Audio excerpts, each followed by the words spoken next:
Hey, what's up, y'all? What's poppin'? It's D. About to react to this video. This is the chilling real-life story of Chris BENOIT. I don't know how to pronounce his last name, but we're about to get the nitty-gritty details of what happened with him. I know the basic story that, you know, he killed himself and his family, but I don't know anything past that, so I don't have all of the details. So I guess they about to get deep, real deep into exactly what happened, because you know WWE, they be real hush hush. They don't like ever talking about this. They act like this never happened. They sweep it under the rug. But no, I want to know what went on. Like, what made him snap and go crazy? Like, did he get into events or something beforehand? Like, what's the real tea? So we're about to get the real tea. Let's watch. Such is the chilling real-life story of Chris BENOIT, an icon and mainstay of the business who served as an idol to many before ultimately becoming one of wrestling's darkest cautionary tales. BENOIT was only 40 years old when he committed the unthinkable crime of murdering his wife and young son before taking his own life on June 24, 2007. Yet at that time, Chris was already an industry legend and veteran with over 20 years of experience under his belt. Really? BENOIT had helped continue a legacy of Canadian wrestling, having trained under the legendary Stu Hart and worked in his Stampede promotion during the mid to late 80s. BENOIT's dedication to a physical and technical performance style was cultivated thanks to his devotion to such performers as Stu's son, Bret the Hitman Hart, and former British Bulldog, the Dynamite Kid. BENOIT was often favourably compared to the Dynamite Kid, aka Tom Billington, throughout his career, balancing athleticism and power. BENOIT even adapted some of Billington's moveset, including a risky diving headbutt. The Dynamite Kid proved that you didn't need to approach 7 feet in height or weigh 300 plus pounds to be a superstar, and so too did BENOIT represent this energetic yet dangerous style of pro wrestling as his career evolved from Stampede into a stint in New Japan Pro Wrestling before he eventually settled down into a thriving stateside career.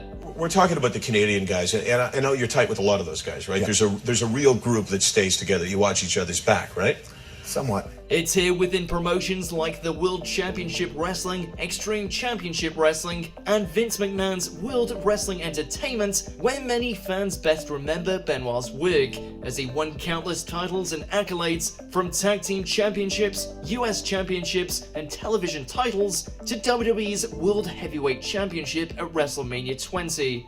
In fact, the 2004 image of BENOIT celebrating in the ring with close friend and then WWE Champion Eddie Guerrero remains one iconic WrestleMania moment among many in the company's history. You know, I was fortunate enough to have a dream and be able to pursue it and succeed at it. There was, of course, a darkness growing which couldn't be ignored. Specifically, the toll BENOIT's in-ring work and lifestyle were taking on his personal life.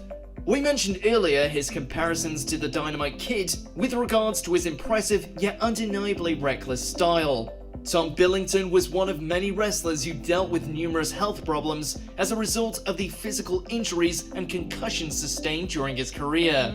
This was due in part to the fact that there weren't the same sort of provisions in place as there are today with regards to concussion protocol. These days, a superstar will be pulled from active duty should they even be considered concussed or otherwise injured. The pro wrestling industry of the 1970s, 80s, and even the 90s was a very different place, however, and Chris BENOIT was just one of the few who sought out self-medication as a means of escaping his everyday aches and pains. Despite this, any ideas that the BENOIT murder-suicide was a result of a steroid-induced anger was shot down when toxicology reports couldn't back up this claim. A doctor who federal authorities say prescribed BENOIT a 10-month supply of steroids every 3 or 4 weeks. It should be said that BENOIT had received illegal steroids during his career and did have elevated testosterone levels at the time of his death, but the idea that the murder was an impulsive decision exacerbated by aggressive steroid use didn't fit with the deliberate, multi-day nature of the murders. Because of the steroid rage that everyone was using. And obviously this is not an act of rage, it's an act of deliberation when you do something like this over 3 days. Instead, a similarly dark narrative began to weave itself around the BENOIT family, one shrouded in depression, anxiety, and chronic injury.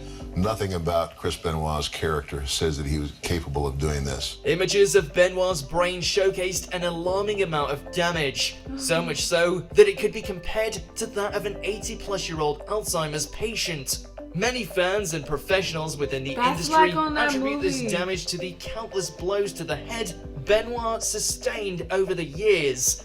This occurred from steel chair shots, from accidents, and even from that patented flying headbutt used by the Dynamite Kid and Harley Race so many years prior. Oh my God. I mean, he's a wrestler. He grew up amateur wrestling. He'll be back. There were other factors as well, such as Chris's depression over the deaths of close friends Guerrero and sensational Sherry Martel within a few years of each other, as well as a tension within his marriage to Nancy Benoit. Nancy was also in the business, having been previously married to Kevin Sullivan, while also performing managerial duties under the name Woman. Legal records show that Nancy had filed a restraining order against Chris for what she claimed as cruel treatment before doubling down with divorce papers in 2003. She would later retract both of these requests. You know, I think I got a pretty good grasp, and I think I'm not an outsider looking in. Nancy's statement about Chris becoming violent in their marriage lent credence to this image of Benoit as a man being torn apart by the nature of professional wrestling and its lifestyle. How hard is it, though, to come back to the same world that pushed you into the depths of darkness to start with? No. The world doesn't push you into the depths of darkness. You do. The actual details behind the murder also speak volumes as to the mental state of Benoit at the time. Although Nancy had her hands and feet tied prior to her death, there were no obvious signs of prior struggle. Authorities suggest that Chris pulled a cord tightly from behind to asphyxiate her on Friday, June 22nd, but Benoit waited until the next morning to suffocate his son Daniel, drugging him with Xanax to make sure the boy was unconscious prior to the deed. Chris placed Bibles next to both bodies before finally using a weight cable from his home gym to hang himself on Sunday, June 24th, 2007. Given the opportunity, when it would have been easier for him to stay over in a town to make the next town, he would go home just to spend 7 or 8 hours with his family. Professional wrestling is an industry where the performers are constantly traveling, constantly performing, and constantly in pain. There's also a pressure to appear and behave a certain way, particularly during the era in which Benoit was groomed. I'm at a loss just because I knew him as a professional, and he was one of the most consummate professionals I've ever been around. Here, it was very much a hard man's world, and the WWE wasn't yet a place where the wellness of its performers was closely monitored, at least not in the way it is today. Run with it. And it's not the world of wrestling drove him to alcohol, or the world of wrestling drove him to drugs. No, you do that to yourself. Yet it's the Benoit tragedy which ultimately pushed the company into taking the positive steps it has to change its culture. The WWE's self-managing and drug use policies weren't enough anymore, especially now that the professional wrestling empire was a publicly traded company. The horrible deeds committed by Chris Benoit couldn't be taken back, but the one silver lining was that it could be used to instill positive change within the lives of professional wrestling employees going forward. What we're about is putting smiles on people's faces. This is the opposite of what we do. We're entertainers. It seems so simple, really. No more unprotected chair shots to the head. It's a strange experience to view old wrestling programming and see these spots as commonplace. Indeed, so many of us never batted an eye. Now with chronic traumatic encephalopathy injuries, or CTE, becoming an everyday reality, these simply don't fly. Today's WWE programming still features steel chair action, sure, but it's choreographed in a way where the impact is usually blocked or taken on the back. Yeah. He quit, right? Yeah, I'm good friends with Brock. But he quit, right? Because he didn't like the life, the travel, and all of that. Everyone's not cut out for it. Today's WWE also sees a much expanded wellness policy, with suspensions and consequences handed out to any and all superstars who fall short of the company's standards. Mental health has also been taken into account, as evidenced by their treatment of WWE and NXT announcer Mauro Ranallo, who struggles with bipolar disorder. Overall, it's a night and day sort of atmosphere when compared to the Wild West professional wrestling territories of the 70s and 80s. Yeah, right? You yeah. understood Oh, yeah. you understood why he popped those pills. I understood why. I didn't understand, I couldn't understand like how they could control you so much in the way that they did him. And yes, it's easy to say that some of all of these implementations might have occurred without the senseless loss of life committed by the hands of one disgraced professional wrestling casualty. Yet, even as we continue to discuss the reality of the chilling and terrible life of Chris Benoit, there's some small comfort to be had at the thought of other lives and careers having been saved, thanks to the awareness raised by one of wrestling's greatest tragedies.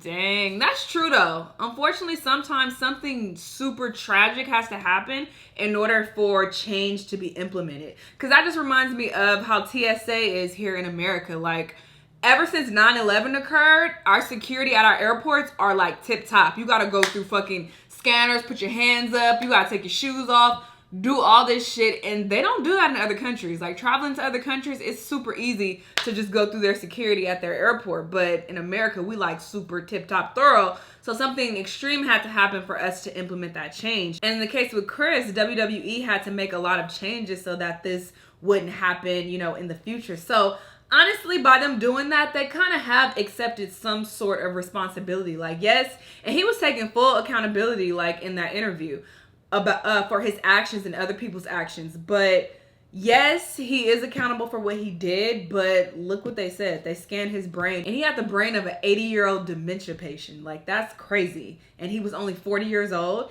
And that reminds me of that movie, Concussion, with Will Smith. He was like going into that as well, how these football players, they be suffering a lot of concussions and brain damage, and they be making them snap and go crazy. So yeah, I'm glad that the WWE has implemented change to lessen the damage that these wrestlers take, because that is crazy. But yeah, this was a really sad story. That's really fucked up that, he killed his wife and his young son. Like, he strangled them and suffocated his son. Like, that's a lot. But, RIP to all of them. Like, now I have the details of what happens. Now I see why they don't be like talking about him. He ain't in none of the compilations. He not nowhere in WWE. They don't talk about him ever. They like he never existed. But yeah, this was an interesting video. Sad though. Let me know what y'all thought about it. Let me know what other videos you want me to react to, and I'll see you guys in the next one. Bye!